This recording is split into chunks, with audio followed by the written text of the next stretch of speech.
ఈరోజే మార్గశిర శుక్రవారం ఎంతో పవిత్రమైన విశేషమైన రోజు. మార్గశిర మాసము అంటే లక్ష్మీనారాయణలకు ప్రీతికరమైన మాసం. శుక్రవారము అంటే లక్ష్మీదేవికి ఇష్టమైన రోజు. ఈ మార్గశిర శుక్రవారం రోజు ఈ కథను విన్నా, చదివినా, చెప్పినా, వినిపించినా దరిద్రం కష్టాలు తొలగి అష్ట ఐశ్వర్యాలు భోగభాగ్యాలు కలుగుతాయి. ఆ లక్ష్మీనారాయణల అనుగ్రహం తప్పకుండా మీకు కలుగుతుంది. మరి ఆ కథ ఏంటో ఇప్పుడు ఈ వీడియోలో తెలుసుకుందాం. భక్తులారా, శ్రీ మహాలక్ష్మి యొక్క షష్టమ కలయే శ్రీ విజయలక్ష్మీదేవి. ఆమె అనుగ్రహం లేకపోతే మన పనులన్నీ నిరర్ధకాలే అవుతాయి. ఆరవ కళ అవడం వల్ల షష్ఠీదేవిగా చెప్పబడే ఈ మహామాత దయవల్లే దేవతలు రాక్షసులను ఓడించగలిగారు. విజయలక్ష్మి యుక్తుడు కావడం వల్లే విష్ణువు సృష్టిలో అజయుడు అయ్యాడు. మనం ఏది చేసినప్పటికీ అది సఫలం అవ్వడమే ప్రధానం. విఫలం అయ్యే వాటిని ఎంత చేసినా ప్రయోజనం ఉండదు కదా. కాబట్టి సర్వకార్య సాఫల్యార్థమై సర్వులను విజయలక్ష్మిని ఆరాధించాలి. అత్యంత ప్రధానమైన ఆ లక్ష్మీ కళ రాజయోగాన్ని సిద్ధింపచేస్తుంది. కాబట్టి ఎవరైనా సరే విజయలక్ష్మీదేవిని ఆరాధిస్తే అలాంటి వారికి సత్ఫలితాలకు లోటు ఉండదు. ఉదాహరణగా సుదర్శనుడు అనే కథను వినిపిస్తాను, శ్రద్ధగా వినండి. పూర్వం ఒకానొకప్పుడు మనోరమ అనే ఆమె విధివశాన భర్తను బంధు దౌష్టముచే సంపదను కోల్పోయి ఒక్కగానొక్క కుమారుడైన సుదర్శనుడితో సహా అడవులకు పారిపోయింది. గంగా తీరమందలి అడవులకు చేరగా అక్కడ నిషాదులు కొందరు ఆమె దగ్గరున్న స్వల్ప ధనాన్ని అలంకరించుకున్న విలువైన ఆభరణాలు సమస్తం అపహరించుకుపోయారు. కట్టుబట్టలతో మిగిలిన ఆ తల్లి పసికందుతో సహా చెరువులోని భరద్వాజ ఆశ్రమానికి చేరి ఆ ఋషిని శరణు కోరినది. మనోరమ కథను విని భరద్వాజుడు బాధపడ్డాడు. ఇలా పలికాడు, తల్లి, నీ కొడుకు ఎదిగేంత వరకు ఓర్చుకో. నా ఆశ్రమంలోనే ఉండు. వాని శ్రేయస్సుకుగాను ఏదైనా యోచన చేద్దాము అని పలికాడు. మనోరమ కొడుకుతో సహా అక్కడే ఉండిపోయింది. ఈ సంగతి తెలిసిన శత్రువర్గం వారు ఆమెను సుదర్శుణ్ణి చంపడానికే ఆశ్రమం మీదకు దాడి చేశారు. విధివశాన ఆ తల్లి కొడుకులు ఎక్కడో దాక్కున్నారు కాబట్టి బతికిపోయారు. ఆ సమయానికి ఎక్కడికో వెళ్లి వచ్చిన భరద్వాజుడు వచ్చి జరిగింది తెలుసుకుని ఆగ్రహించాడు. కాని శత్రువర్గం వారిని శపిస్తే తన తపశ్శక్తి వృధా అయిపోతుందని తన తపశ్శక్తిని వృధా చేసుకోవాలి అనుకోలేదు. అందువల్ల సుదర్శుణ్ణి చేరపిలిచి ఇలా పలికాడు, నాయనా, నీ అభివృద్ధికై నేను చెప్పినట్లు చెయ్యి. ఇక నుంచి నిత్యం దేవిని ఆరాధించు. మహామాయ మహాలక్ష్మి అయిన ఆమె షష్టమ కలయే విజయలక్ష్మి అని పిలుస్తారు. ఆమె అనుగ్రహం లేకపోతే ఎవ్వరికీ జయం కలగదు. కాబట్టి నీవు విజయలక్ష్మి పూజలు చెయ్యి. ఆమె నిన్ను కాపాడుతుంది అని బోధించి సుదర్శనుడికి మంత్రోపదేశం చేశాడు. అప్పట్నుంచి సుదర్శనుడు ఆ మంత్రాన్ని నిత్యము జపించసాగాడు. విజయలక్ష్మిని ఆరాధించసాగాడు. ఆ తల్లి ప్రభావం వల్ల అటుపై వారికెలాంటి ఆపద సంభవించకుండా ఉన్నది. క్రమక్రమంగా సుదర్శనుడు యుక్త వయస్సులోకి వచ్చాడు. అప్పటికే భరద్వాజుడు అతనికి అనేక శాస్త్రాలను ధనుర్విద్యలను నేర్పాడు. శృంగబేర రాజ్యాన్ని ఏలే నిషాదరాజు ఆ సుదర్శుడికి స్నేహితుడు అయ్యాడు. అందు అతనికి మంచి రథాన్ని బహుకరించాడు. మంచి ధనస్సును బాణాలను ఇచ్చాడు. సుదర్శనుడు ధనుర్బాణాలు ధరించి రథంపై వచ్చేటప్పుడు గొప్ప యువరాజువలై ఉండేవాడు. కాని కట్టుకోవడానికి నార చీరలు, కడుపు నింపుకోవడానికి కందమూలాలు తప్ప అతనికే విధమైన ఆస్తి లేదు కదా. ఇలా ఉండగా కాశీరాజు కుమార్తె శశికళకు స్వయం వరమని తెలిసినది. ఆ శశికళ విజయలక్ష్మీదేవి భక్తురాలు. తనకు ఎటువంటి భర్త లభిస్తాడా అనే ఆలోచనతో అమ్మవారిని ఆరాధించి పడుకోగా ఆ రాత్రి ఆమెకు స్వప్నంలో విజయలక్ష్మీదేవి కనిపించింది. ఇతడే నీకు అర్హుడు అని చెప్పింది. అతడే దేశపు రాజకుమారుడో అతను పేరేమిటో ఏమీ తెలియవు. భరద్వాజ ఆశ్రమంకు చేరి ఒకానొక బ్రాహ్మణుడు శశికళా స్వయంవర వృత్తాంతాన్ని తెలపగా నిషాదరాజు ప్రోత్సాహంతో సుదర్శనుడు ఆ స్వయంవరానికి వెళ్లబోయాడు. ఋషి నుంచి తల్లి నుంచి ఆశీస్సులు తీసుకుని తన రథాన్ని ఎక్కి కాశీకి బయలుదేరాడు. అక్కడ శశికళ స్వప్నంలో అమ్మవారు చూపిన సుదర్శనుడి రూపాన్ని చిత్రం గీసి తండ్రికి ఇచ్చింది. తండ్రి, ఇందులో ఉన్నవాడే నా వరుడు. అటువంటి వాడు వస్తే నన్ను కన్యాదానం చెయ్యండి. నేనింకా స్వయంవరానికి రాలేను అని చెప్పింది. కాని అప్పటికే రాజులు అనేకం వచ్చి ఉన్నారు. కాశీరాజు సుబాహుడు చిత్రపటాన్ని చారులకు చూపించి, ఇలాంటివాడు ఎవడైనా ఉన్నాడేమో చూసి రమ్మన్నాడు. నిషాద రాజుతో కలిసి వచ్చిన సుదర్శుణ్ణి చూసి వారా వార్త రాజుకు చెప్పారు. రాజు శశికళ సుదర్శనుల కళ్యాణానికి సిద్ధం చేశాడు. అది విని స్వయంవరానికి వచ్చిన సింధు, కరూస, మద్ర, మాహిష్మతి, చోళ, పాంచాల, కర్ణాట, కామరూప, విదర్భ, కోసలాది దేశాల రాజులందరూ ఎంతో కోపగించారు. ఆ అందరు రాజులు ఇది తమకు అవమానంగా భావించారు. అందరి సైన్యాలు కలిసిపోయాయి. 4 ఔక్షోహిణుల సైన్యంతో వాళ్లు కాశీరాజుపై యుద్ధం ప్రకటించారు. సుబాహుడి సంగతి సుదర్శనుడికి చెప్పాడు. సుదర్శనుడు విజయలక్ష్మిని ధ్యానించాడు. స్వల్ప సైన్యంతో మిత్రుడైన నిషాదరాజు తోడురాగా తన రథాన్ని అధిరోహించి శత్రుసేనలపై కలబడ్డాడు. 1, 2, 4 ఔక్షోహిణుల సైన్యమది. యుద్ధం చేస్తూనే విజయలక్ష్మిని స్మరిస్తున్నాడు సుదర్శనుడు. అంతే, తక్షణమే యుద్ధరంగంలో ప్రత్యక్షమైంది అమ్మవారు.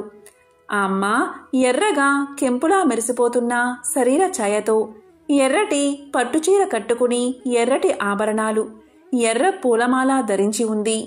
శంఖం, చక్రం, గద, ఖడ్గం, ధనుర్బాణాలు, తోమరం, కుంతలం ధరించిన 8 చేతులతో గరుడ వాహనం మీద నుంచి దిగింది అమ్మవారు రణరంగంలోకి. శత్రు సైన్యాలను ఎక్కడికక్కడే నరికి పారేయసాగింది. శత్రువులు లీలగాను, నిషాద, సుబాహు సుదర్శనులు అస్పష్టంగానూ ఆమెను చూశారు. ప్రళయంలా ముంచుకొచ్చిన సైన్యం పట్టుమని 10 గడియలు కూడా పోరాడకుండానే సమసిపోయింది. దీంతో విజయలక్ష్మిని కాశీరాజు అనేక విధాలా ప్రార్థించాడు. సుదర్శనుడు భక్తి పారవస్యంతో ఆ తల్లికి పాదాక్రాంతుడు అయిపోయాడు. విజయోత్సాహంతో ఆ తల్లి ఇలా పలికింది: సుదర్శన, వెళ్ళు. అయోధ్యాపతి ఈ యుద్ధంలో చనిపోయాడు. ఆ రాజ్యం నువ్వు ఏలుకో. నేను నీ రాజధానిలో వెలుస్తానుగాక అని అనుగ్రహించి అదృశ్యమైపోయింది విజయలక్ష్మీదేవి. సుదర్శనుడు శశికళను మనువాడి అయోధ్యను పరిపాలించి అఖండ సుఖ విజయాలను పొందాడు.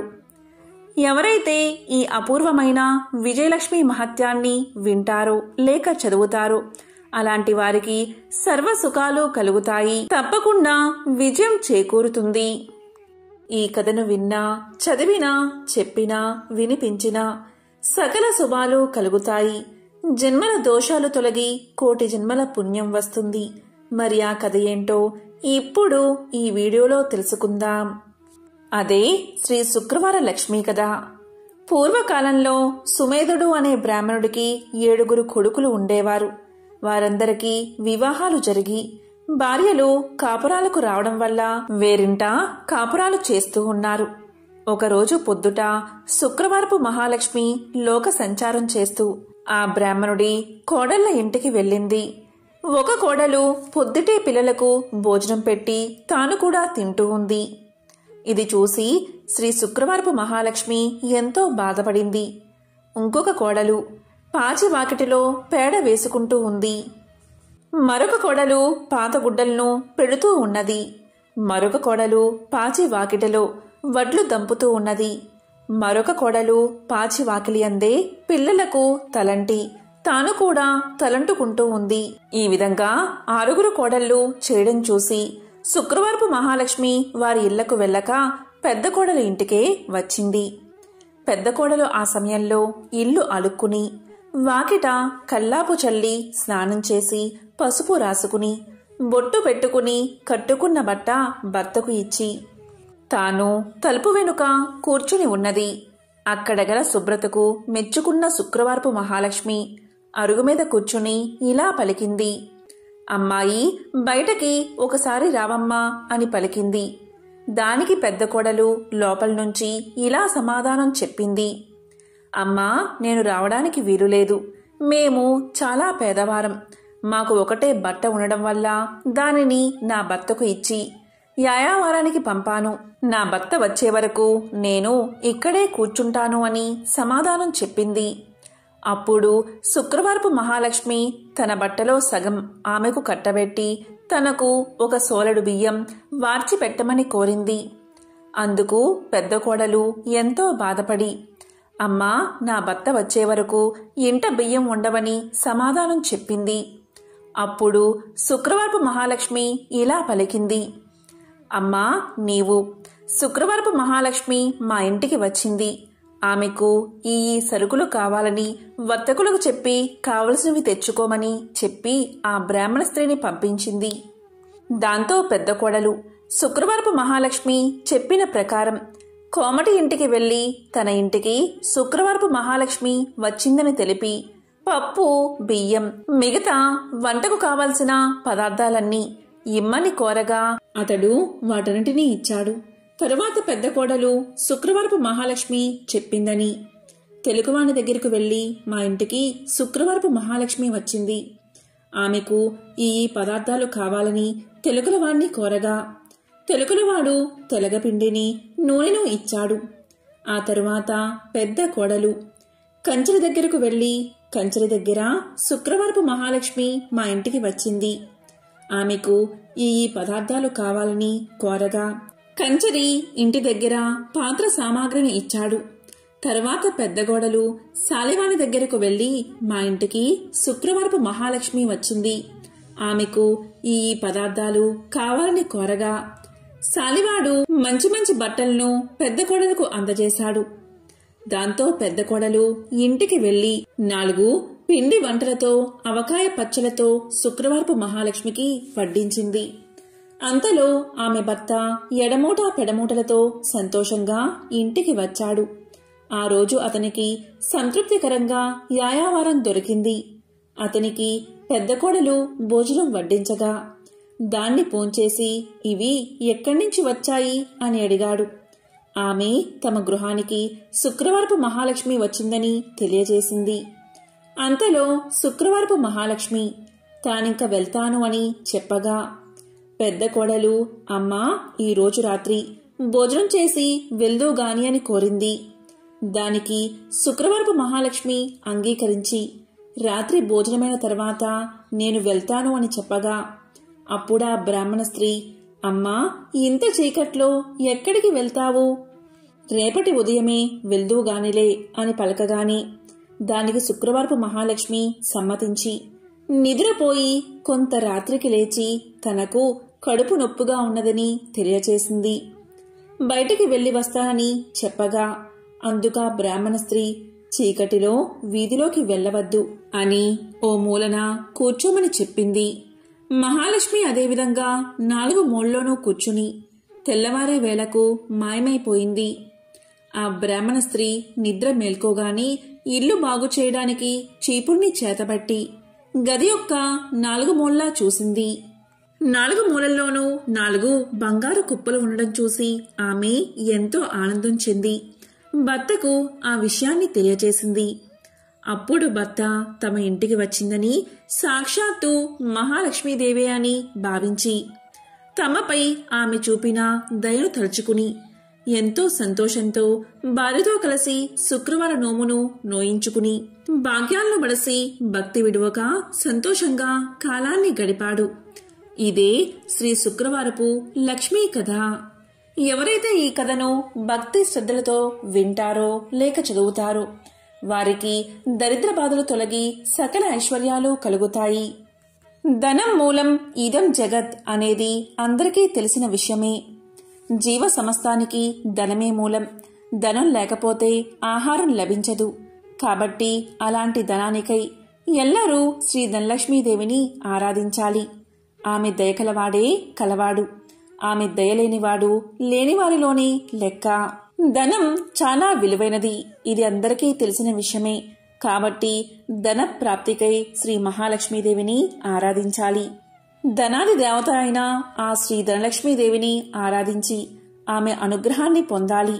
ఆ అమ్మ దయకు పాత్రులై ధనవంతులైన అసంఖ్యాక భక్తులలో ఒకరిద్దరి విషయాలు ఇప్పుడు తెలుసుకుందాం. అదే సమాధి కదా. పూర్వం సమాధి అనే ఒక వైశ్యుడు ఉండేవాడు. అతడు విపరీతంగా ధనాన్ని సంపాదించాడు. దానితో అతనికి ధన గర్వం వచ్చింది. కొత్తలో అంతా లక్ష్మీ కటాక్షమే అనేవాడు అతను. రాను రాను దేవుడా లేక దెయ్యమా, నా తెలివితేటలతోనూ బోలెడు పెట్టుబడితోనూ వ్యాపారం చేశాను, అందుకే సంపాదించాను, అంతా నా గొప్పతనమే అండం మొదలుపెట్టాడు. హితవు చెప్పేవారిని కసిరేవాడు, తనకు వంత పాడేవారిని చేరదీసేవాడు. అలా అతని చెంత చేరిన భజనపరులందరూ కూడా అతని వద్ద ధనం తీసుకుంటూ ఉండేవారు. అందుకుగాను వారా సమాధితో కలిసి దైవ దూషణలు కూడా చేస్తూ ఉండేవారు. తద్వారా వారి వద్ద డబ్బు నిలిచేది కాదు. సమాధి వారికి ఎంత ఇచ్చినా అదంతా ఏదోలాగా ఖర్చయిపోతూ ఉండేది. పనికిమాలిన వారికి అనవసరపు ఖర్చులకు డబ్బు ఇచ్చి ఇచ్చి అవసరానికి డబ్బు లేక డాబోసరికి తన పలుకుబడిపై అప్పులు చేసి చేసి అవి తీర్చలేక సమాధి దరిద్రుడైపోయాడు. అతడు పెద్దలను ఆశ్రయించాడు. అప్పుడు పెద్దలు ఇలా పలికారు, దైవమున ఏమున్నది, అంతా నీ గొప్పే అన్నావు కదా, నీ గొప్ప నీవే చూసుకో, ఇక్కడ్నుంచి వెళ్ళిపో అని తరిమేశారు. మరికొద్ది కాలానికి కొడుకులు తిరగబడ్డారు. అప్పుల వారు అల్లరి చేయడం మొదలుపెట్టారు. గొప్ప దరిద్రం కలిగినది. చివరికి భార్య కూడా ఎదురు తిరిగినది. నీ వంటి దరిద్రుడితో నేనుండలేను అని చెప్పి పుట్టింటికి వెళ్ళిపోయింది. రుణదాతలకు కుటుంబ ఘాతకులకు వెరచి ఒకానొక రాత్రివేళ సమాధి అడవుల పట్టిపోయాడు. ఈ సమాధి గురించి బాగా తెలిసిన ఒక మిత్రుడు అతనికి సహాయం చెయ్యాలి అనుకున్నాడు. కాని తక్కిన వ్యాపారులు అడ్డుపడుతూ ఉండడం వల్ల ఒకరోజు ఆ మిత్రుడు ఒక చేతికర్ర దొలిపించి అందులో ఖరీదైన వజ్రాలు వేసి సమాధికి ఇచ్చాడు. అప్పుడా మిత్రుడు సమాధితో ఇలా పలికాడు, సమాధి, నీవు దరిద్రంచే బాధపడుతూ ముసలివాడివలే అయిపోయావు. నేను ప్రత్యక్షంగా ధనమిస్తే ఇతర వ్యాపారులతో నాకు గొడవ వస్తుంది. కాబట్టి నీ చేతికి ఊతంగా ఈ కర్రను తీసుకో అని చెప్పాడు. దానికి సమాధి ఎంతో బాధతో ఆ చేతికర్ర తీసుకుని ఆ చేతికర్రతో సంతకు వెళ్లి ఆ చేతికర్రను సంతలో ఎవరో పొరుగువాడికి చవకగా అమ్మేసి దానితో వంట సరుకులు కొనుగోలు చేశాడు. సమాధి చేసింది విని మిత్రుడు ఎంతో బాధపడ్డాడు. సమాధి యొక్క దరిద్రావస్థను ఎలాగైనా తప్పించాలని ఆ మిత్రుడు మరొకసారి సమాధిని పిలిచి ఇలా పలికాడు, సమాధి, ఈ గుమ్మడికాయ తీసుకో అని ఒక గుమ్మడికాయ ఇచ్చాడు. దాని నిండుగా బంగారు కాసులు పోసి ఇచ్చాడు. ఇంటికి వెళ్లి దాన్ని పగలగొడితే ధనం కనిపిస్తుంది కదా అని ఆ మిత్రుడి ఆలోచన. కాని సమాధి ఆ గుమ్మడికాయను వేరొక కూరగాయల వ్యాపారికి అమ్మేసి ఆ చిల్లరతోనే ఇంటికి వెళ్లిపోయాడు. మిత్రుడు సహకరించిన ఆ సహాయం పొందక దరిద్రబాధలు భరించలేక సమాధి ఒకరోజు అడవులకు పోవడానికి నిశ్చయించుకున్నాడు. ఇది తెలిసిన అతని మిత్రుడు మార్గమధ్యలో మోహరేలు గుట్ట పోయించాడు. కాని సమాధి ఆ దారికి రాగానే ధనలక్ష్మి కళ్ళలో పడినది. అతని కళ్ళు నలుపుకుంటూ పోయి పోయి మోహరేల గుట్టపై పడి, చీచి, ఎవరో దారిలో రాళ్లగుట్ట పోశారు అని వాటిని అటూ ఇటూ చిమ్మి కళ్ళు నలుపుకుంటూ తన దారిన తాను పోయాడు. అంతా మిత్రునికి చూపి, చూసారా, ధనలక్ష్మి యొక్క అనుగ్రహం తప్పితే ఎలా అవుతుందో, మనమెంత మంచి చేసినా వంచింపబడుచూ ఉంటాడు అని చెప్పాడు. తరువాత సమాధి అడవులకు చేరుకుని తన కష్టాలకై ఏడుస్తూ ఉండగా ఒకానొక ముని అతన్ని చూసి అతని దీనకథను విని ఇలా పలికాడు, సమాధి, కేవలం ధనలక్ష్మిని తూలనాడి ఆమె పూజకు ఆటంకం కలిగించడం వల్లే నీకీ కష్టం కలిగినది. ఇంతకు మించి మరొకటి లేదు. నా మాట విని ధనలక్ష్మీదేవిని పూజించు. ధనం నీకు సమకూరుతుంది. ఆమె బీజమునే జపించు అని పలికి మంత్ర బీజాన్ని చెప్పి జప విధానం చెప్పి మహర్షి వెళ్లిపోయాడు. సమాధికి మరొక మార్గమేది కనబడకపోవడం వల్ల గతిలేని వాడై ఆ మంత్రాన్ని జపించసాగాడు. అలా చెయ్యగా చెయ్యగా ఒకనాడు అతని భార్య ఆ అడవిలోనే తారసపడినది. పెళ్లి చేశాక భర్త సజీవుడై ఉండగా ఆడది పుట్టింట ఉండరాదు. కష్టమో సుఖమో భర్తతోటే లోకం. పొమ్మని ఆమె పుట్టింటివారు తరిమేశారని చెప్పింది. ఆమె తనతో తెచ్చిన స్వల్ప ధనాన్ని సమాధికి ఇచ్చి క్షమించమని కోరింది. అతి త్వరలో దీపావళి రాబోవుచుండడచే సమాధి ఆదనంతో నగరానికి వెళ్లి తగు సామాగ్రలు కొని అదేవిధంగా పురోహితుడికి క్షమాపణ చెప్పుకుని తనతో పాటు అడవులకు తీసుకువచ్చాడు. దీపావళి రాత్రి యథావిధిగా యథాశక్తిగా ధనలక్ష్మి పూజను చేసుకున్నాడు సమాధి. దానితో సంతృప్తిగా శాంతించిన ధనలక్ష్మి సమాధిని అనుగ్రహించింది. దాంతో పురోహితుడు ఊరిలోనికి పోయి సమాధి ఉనికిని అతనిలోని మార్పును అందరికీ తెలియచేశాడు. సమాధి మిత్రుడు అలాగే విప్రుడు కూడా దీన్ని సమర్థించారు. అవును, అమ్మవారిని కించపరచడం వల్లే అతనికి ఇటువంటి గతి పట్టింది కాని సమాధి చెడ్డవాడు కాడు అని మరీ మరీ చెప్పగా ఇతర వ్యాపారులు కూడా ఆలోచించి సమాధిని తిరిగి ఊరిలోకి పిలిచారు. మిత్రులు ఇచ్చిన పెట్టుబడితో సమాధి మరలా వ్యాపారాన్ని ప్రారంభించి నిత్యము ధనలక్ష్మీదేవిని పూజిస్తూ ఆ తల్లి అనుగ్రహం వల్ల అతని వ్యాపారం అభివృద్ధి చెందడం వల్ల తిరిగి కోటీశ్వరుడుగా మారి సకల సౌభాగ్యాలతో తులతూగుతూ ఉన్నాడు. కాబట్టి ఎవరైతే ప్రతి గురు శుక్రవార రోజుల్లోనూ అష్టమి, నవమి, దశమి, పౌర్ణమి తిథులయందు ఆ అమ్మవారిని పూజించి ఈ కథను వింటే ధనలక్ష్మీదేవి యొక్క అనుగ్రహానికి పాత్రులు అవుతారు. ఈ కథ విన్నా చదివినా సర్వశుభాలు చేకూరతాయి. ఇది ధనలక్ష్మీదేవి యొక్క కథ. త్రిలోక సంచారి అయిన నారద మునికి ప్రతిదీ తెలుసుకోవాలనే ఆతృత ఉంటుంది. ఇది మనందరికీ తెలిసిన విషయమే. అదేవిధంగా నారదముని ఒకసారి ఆతృతగా లక్ష్మీదేవిని ఇలా అడుగుతాడు. అమ్మా లక్ష్మీదేవి, మీరెప్పుడూ కూడా విష్ణుమూర్తి పాదాలను ఎందుకు నొక్కుతారు అని అడుగుతాడు. దానికి లక్ష్మీదేవి ఇలా సమాధానం చెప్తుంది. మానవుల నుండి భగవంతుడి వరకు గ్రహాలన్నీ తన్ను ప్రభావితం చేస్తాయని లక్ష్మీదేవి సమాధానం చెప్తుంది. ఈ గ్రహాల చెడు ప్రభావం శ్రీహరి పాదాలను నొక్కడం ద్వారా ముగుస్తుంది. కాబట్టి ఆమె తన శ్రీహరి పాదాలను నొక్కుతుంది అని సమాధానం చెప్తుంది. ఒక మహిళ చేతిలో దేవతల సర్వోన్నతుడైన బృహస్పతి నివసిస్తాడు. రాక్షసుల గురువు శుక్రాచార్యుడు మనుషుల పాదాలలో నివాసముంటాడు. భార్య తన భర్త పాదాలను నొక్కినప్పుడు గ్రహాల యొక్క చెడు ప్రభావాలను నివారించడంతో పాటు సంపద కూడా వృద్ధి అవుతుందని లక్ష్మీదేవి విష్ణు పాదాలను నొక్కడానికి కారణమని ఆమె ఎంతో సులువుగా నారదుడికి సమాధానం చెప్తుంది. లక్ష్మీదేవి ఐశ్వర్యానికి దేవత, జ్యేష్ఠాదేవి దారిద్ర్య దేవత. ఒకసారి వీరిద్దరికీ ఒక చిన్న అనుమానం వచ్చింది. ఆ అనుమానం ఏంటి అంటే తమలో ఎవరు చాలా అందంగా ఉన్నారో అని.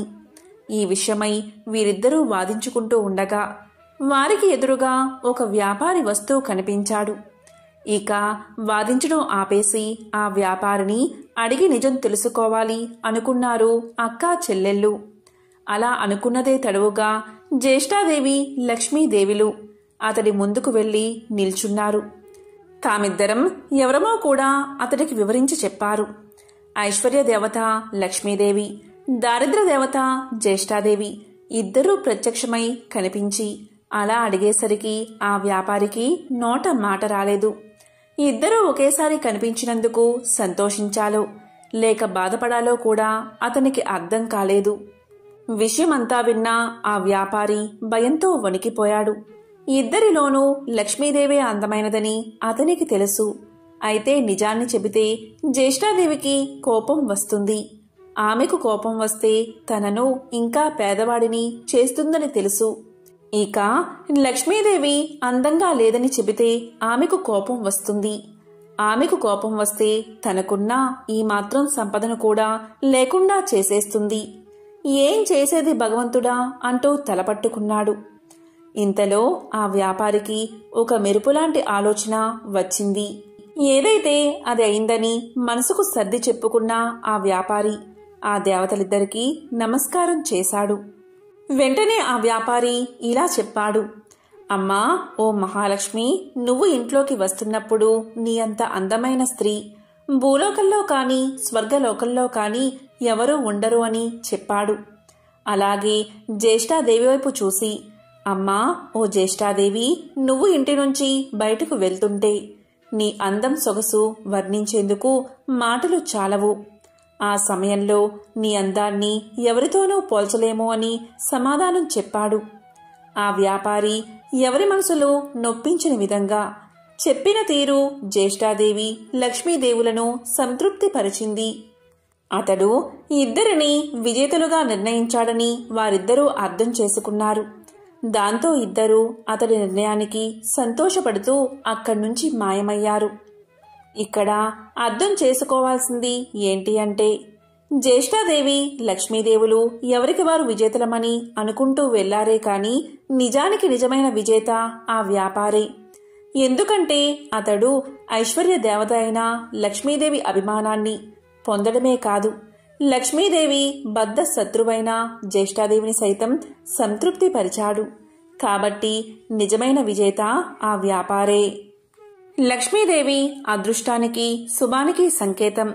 అయితే జ్యేష్ఠాదేవి దరిద్రానికి సంకేతం. పురాణాల ప్రకారం లక్ష్మీదేవి జ్యేష్ఠాదేవులు ఎవరు ఎక్కడ ఉండాలి అనే విషయం గురించి చర్చలు మొదలవుతాయి. ఈ క్రమంలోనే లక్ష్మీదేవి వెళ్లి సముద్ర గర్భంలో దాక్కుంటుంది. సముద్ర గర్భం నుంచి తను బయటికి రావాలని జ్యేష్ఠాదేవి కోరడంతో తాను బయటకు వచ్చి ఏ ప్రదేశంలో కొలువై ఉండాలో తెలియచేస్తుంది. ఈ విధంగా సముద్ర గర్భం నుంచి బయటకు వచ్చిన లక్ష్మీదేవి తాను పసుపు కుంకుమల్లో కొలువై ఉంటానని చెప్తుంది. అందుకే ఏదైనా శుభకార్యాలలో పసుపు కుంకుమలకు అంత ప్రాధాన్యత ఇస్తాము. పెళ్లి పత్రికలకు కూడా పసుపు కుంకుమ రాయడం వల్ల సాక్షాత్తు లక్ష్మీదేవిని ఆహ్వానించినట్లు.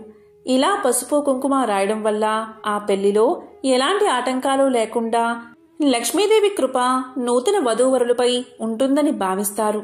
అందుకే వివాహ ఆహ్వాన పత్రికలకు పసుపు కుంకుమలు రాస్తారని పురాణాలు చెబుతున్నాయి. మనం లక్ష్మీదేవి చిత్రపటాన్ని చూసినప్పుడు ఆమెకు గుడ్లగూప వాహనంగా ఉండడాన్ని చూస్తూ ఉంటాం. లక్ష్మీదేవికి గుడ్లగూప ఎలా వాహనమైనది అనే ప్రశ్న మనల్ని పట్టి పీడుస్తుంది. దానికి సమాధానం ఇప్పుడు తెలుసుకుందాం. ఒకప్పుడు కౌశికుడు అని ఒక గొప్ప విష్ణుభక్తుడు ఉండేవాడు. అతడు గొప్ప సంగీత విద్వాంసుడు. సుమధురమైన తన గాన మాధుర్యంతో మహావిష్ణువుని ప్రసన్నం చేసుకున్నాడు. స్థూల శరీరాన్ని విడిచిన తర్వాత విష్ణు లోకాన్ని చేరుకున్నాడు.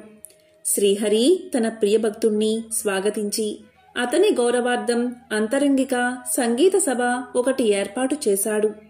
ఆ సభలో దేవర్షి నారదుడికి ప్రవేశం లభించలేదు. తుంబురుడికి సకల మర్యాదలతో స్వాగతం చెప్పారు. తనకు ప్రవేశం లేకపోవడం అటుంచి తన ప్రత్యర్థి అయిన తుంబురుడికి స్వాగత సత్కార్యాలు లభించడం చూసిన నారదుడు ఎంతో మండిపడ్డాడు. అయినా తమాయించుకుని లక్ష్మీదేవి మందిరంలోంచి లోనికి పోవడానికి ప్రయత్నం చేశాడు. అక్కడ కూడా లక్ష్మీదేవి యొక్క చెలికత్తెలు నారదుడికి అడ్డుపడ్డారు. దానితో ఎంతో కోపగించిన నారదుడు మహాలక్ష్మిని శపించాడు. అది తెలిసిన వెంటనే లక్ష్మీనారాయణులు నారదుని ముందు ప్రత్యక్షం అయ్యారు. తమను మన్నించమని వేడుకున్నారు. అప్పటికి నారదుడి కోపం శాంతించింది. తన తొందరపాటుకు పశ్చాత్తాపం మొదలైనది. శరీరమంతా చెమటలు పట్టాయి. కీలరిగి వాత పెట్టడం బాగా తెలిసిన నారాయణుడు చేసిన దానికి సిగ్గుపడుతున్న నారదుణ్ణి చూసి ఇలా పలికాడు. నారదా, నీ కోపం కారణం నాకు తెలుసు. నిజానికి భక్తి జ్ఞానములయందు శీలవత్తములయందు తుంబురుడు నీకన్నా కపటి కాడు, గర్విష్ఠుడు కాడు. కపట భక్తిని ప్రదర్శించేవారు ఎన్ని తీర్థాలు సేవించినప్పటికీ వ్యర్థం. భక్తి శ్రద్ధలతో నన్ను కొలిచేవారికి అవశ్యం వశుడనే. సంగీతం చేత నన్ను చేరవచ్చునని చాటి చెప్పడానికే కౌశిక తుంబురను నేను సత్కరించాను. నీ శాపానికి ఏమీ బాధపడకు, లోకహితమే జరుగుతుంది, చింతించవద్దు అని చెప్పాడు నారాయణుడు. నారదునికి అప్పటికి జ్ఞానోదయమైనది. ఓ దేవదేవా, నా తప్పుళ్ళు క్షమించు. అవివేకి వలె ప్రవర్తించాను, నన్ను కాపాడు. తుంబురా, కౌశికుల వలె సంగీతంలో మేటినైతే ఇంతటి విపరీతం జరిగి ఉండేది కాదు కదా అంటూ కట్టెలు తెంచుకుని ప్రవహిస్తున్న కన్నీటి వరద మధ్య నారదుడు నారాయణుడి పాదాల మీద పడ్డాడు. భక్తుని పశ్చాత్తాపం భగవంతుడి హృదయాన్ని కరిగించింది. తన దివ్య హస్తాలతో నారదుణ్ణి పైకి లేపాడు నారాయణుడు. ధైర్యాన్ని చెప్పాడు. సంగీతం నేర్చుకోవాలన్న కుతూహలం నిజంగా ఉంటే తాను చెప్పినట్లు చెయ్యమన్నాడు. ఉత్తరాన మానస సరోవరానికి అవతల ఒక పర్వత శిఖరముంది. దానిమీద ఒక దివాంతం ఉంది. ఆ ఉలూకాపతికి శుశ్రూష చేసి సంగీతంలో మేటివి కమ్మని దీవించాడు నారాయణుడు. దీంతో నారదుడు శ్రీమన్నారాయణుడికి కృతజ్ఞతలు ప్రకటిస్తూ చేతులు జోడించిన నారదుడు సెలవు పుచ్చుకున్నాడు. వెంటనే మనోవేగంతో మానస సరోవరం చేరుకున్నాడు. కమ్మని సంగీతం అస్పష్టంగా వినిపిస్తుంది. తెరలు తెరలుగా వస్తున్న ఆ గాన మాధుర్యాన్ని పట్టుకుని ఆవలగిరి శిఖరం చేరాడు నారదుడు. గంధర్వ, కిన్నెర, కింపురుష, అప్సరసాదులెందరో అక్కడ సంగీతాభ్యాసం చేస్తున్నారు. వారి మధ్య గురు పీఠం మీద దివ్యకాంతులతో ప్రకాశిస్తున్న గానబంధు నారదుణ్ణి చూడగానే వినయంతో ఆసనం దిగి ఎదురు వెళ్లాడు. ఆనందంగా ఆసనం చూపి కుశల ప్రశ్నలు వేశాడు. ఎందుకు వచ్చాడో కారణం చెప్పమని ప్రార్థించాడు. నారదుడు గానబంధు వినయానికి, సంగీత పాఠవానికి ఆశ్చర్యపోయాడు. తనకు తెలియని ఈ సంగీతవేత్త ఎవరని ఆలోచనలో పడ్డాడు. అతడు ఎవరైతేనేం, తనకు కావలసినది సంగీత విద్య. ఉలూకాపతికి నమస్కారం చేసి జపతపాదులకు సాధ్యం కాని శ్రీహరిని తుంబుర కౌశికులు గాన మాధుర్యంతో వశం చేసుకున్నారని, తనకు అలాంటి దివ్యగాన విద్యను ప్రసాదించమని వేడుకున్నాడు. గానబంధు అంటే ఉలూకాపతి. నారదుడి ఆంతర్యం గ్రహించి ముందు తానెవరో వివరించసాగాడు. ఓ నారద మహర్షి, నేను చెప్పేది శ్రద్ధగా వినండి. పూర్వం భువనేశుడు అనే రాజు ఉండేవాడు. అతడు చాలా జాలిగుండె కలవాడు, ధర్మవర్తనుడు. సంప్రదాయానుసారం ధర్మకార్యాలన్నీ క్రమం తప్పకుండా నిర్వహించేవాడు. అటువంటి ఉత్తమ పాలకుడు సంగీతాన్ని మాత్రం నిషేధించాడు. ఎవరైనా గానాలాపన చేస్తే మరణశిక్ష విధించమని మంత్రులకు తెలియచేశాడు. భగవంతుణ్ణి కూడా భక్తి గీతాలతో స్తుతించకూడదని చాటింపు వేయించాడు. ఒకరోజు హరిమిత్రుడు అనే భక్తుడు రాజు ఆజ్ఞను మర్చిపోయి భగవంతుణ్ణి కీర్తిస్తూ గానం చేశాడు. ఆ గాన మాధుర్యంలో మునిగిపోయిన ప్రజలు కూడా పాడకూడదు అన్న విషయాన్ని మర్చిపోయారు. వెంటనే రాజభటులు వచ్చారు. హరిమిత్రుణ్ణి రాజు ముందు నిలబెట్టారు. రాజు ఆలోచించాడు. పాడినవాడు బ్రాహ్మణుడు. బ్రహ్మహత్య మహాపాపం, మరణశిక్షతో సమానమైనది రాజ్య బహిష్కరణ. ఇలా ఆలోచించి హరిమిత్రుడి సంపదనంతా స్వాధీనం చేసుకుని రాజ్యం నుంచి వెళ్ళగొట్టాడు రాజు. కాలచక్రం తిరగడం మానదు కదా. కొంతకాలానికి రాజు మరణించాడు. పుట్టిన ప్రతి ప్రాణి గిట్టక తప్పదు. అలాగే గిట్టిన ప్రాణి కూడా పుట్టక తప్పదు. నరుడిగా మరణించిన రాజు గుడ్లగోపగా జన్మించాడు. దివాంద జన్మ కాబట్టి రాత్రులందే ఆహారం సంపాదించుకోవాలి. తిండి ఒక సమస్యగా తయారైనది. పురాకృత దోష ఫలితం కాబోలు. ఒకసారి 4 రోజులైనా ఆహారం దొరకలేదు. ఆకలి దుర్లభమైపోయినది. చివరికి మరణాన్ని ఆహ్వానించాడు. అతడు పూర్వజన్మలో చేసుకున్న సుకృతం వల్ల మరణదేవత యమధర్మరాజు వచ్చి ఎదురుగా నిలబడ్డాడు. ప్రాణం తీయకుండా ఎదురుగా నిలబడ్డ యముణ్ణి చూసి, ధర్మరాజా, ఎందుకు ఈ విధంగా నన్ను బాధపెడుతున్నావు? నేను గత జన్మలో రాజుగా ప్రజలపై ఎంతవరకు దయాదాక్షిణ్యాలు చూపించాలో అంతవరకు చూపించాను. నీవెందుకు నాపై దయచూపవు అన్నాడు భువనేశుడు. దివాంత స్థితికి యమధర్మరాజు ఎంతో జాలిపడ్డాడు. తాను చేసిన తప్పేమిటో తెలియకుండా ఎవరైనా శిక్ష అనుభవించడం ధర్మం కాదు కదా. తెలిసినప్పుడే కదా పశ్చాత్తాపం కలిగేది. అలా ఆలోచించి అసలు విషయం చెప్పాడు యమధర్మరాజు. దివాందమా, నీవు రాజుగా ఉన్నప్పుడు అనేక సత్కార్యాలు చేసిన మాట నిజమే.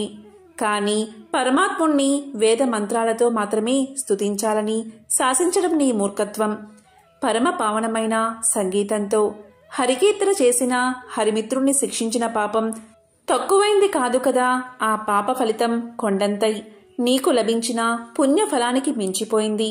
అదే నేడు నిన్ను పట్టి పీడిస్తుంది. విష్ణు భక్తులకు చేసిన కీడు నీకీ అవస్థ తెచ్చిపెట్టింది. దీని నుంచి బయటపడ్డం ఎవరికీ సాధ్యం కాదు. సమవర్తి చెప్పింది విన్నాక, అంటే యముడు చెప్పింది విన్నాక గాని దివాందానికి తాను చేసిన తప్పేమిటో అర్థం కాలేదు. ఏ మార్గంలో అయినా భగవంతుణ్ణి స్తుతించవచ్చు అనే జ్ఞానం కలిగింది. చేసిన తప్పుకు క్షమించి ఎలా అయినా బయటపడే మార్గం చూపించవని ధర్మదేవత పాదాల మీద పడ్డాడు. దీంతో యముడి హృదయం కూడా ద్రవించింది. ఉలూకరాజా, చేసిన తప్పుకు శిక్ష అనుభవించక తప్పదు.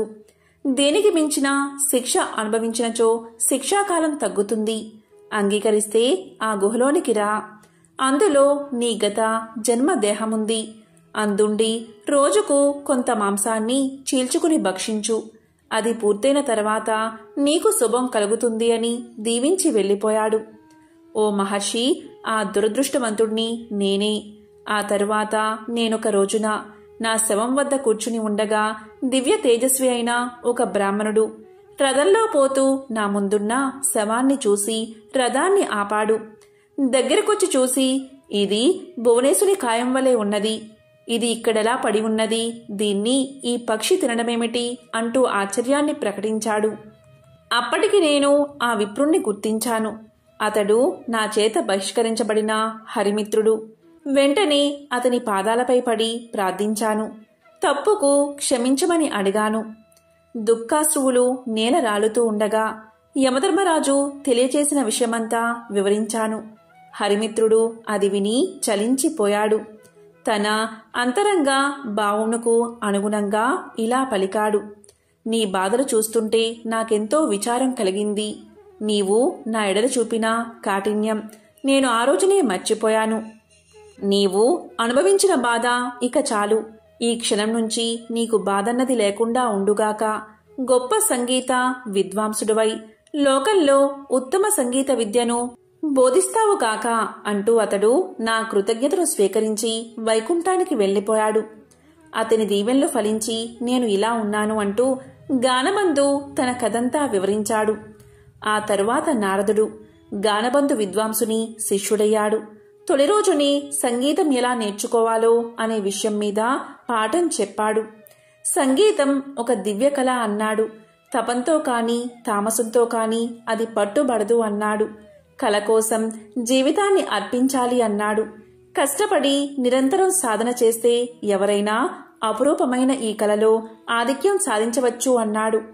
గౌరవభావం మొహంలో ఉట్టిపడుతూ ఉండగా వినయంగా తలవంచుకుని ఆలకించాడు నారదుడు. ఆ సాధన అలా 1000 ఏళ్లు గడిచాయి. కఠోరమైన దీక్షతో నారదుడు 3 లక్షల రాగాలలో మంచి ప్రావీణ్యం గడించాడు. సహపాఠులంతా పొగడేస్తుంటే సంగీతంలో ఇక తనకు తిరుగులేదనే గర్వంతో ఉబ్బిపోయాడు. అమిత ఆనందంతో గురువును చేరి కృతజ్ఞతలు చెల్లించాడు.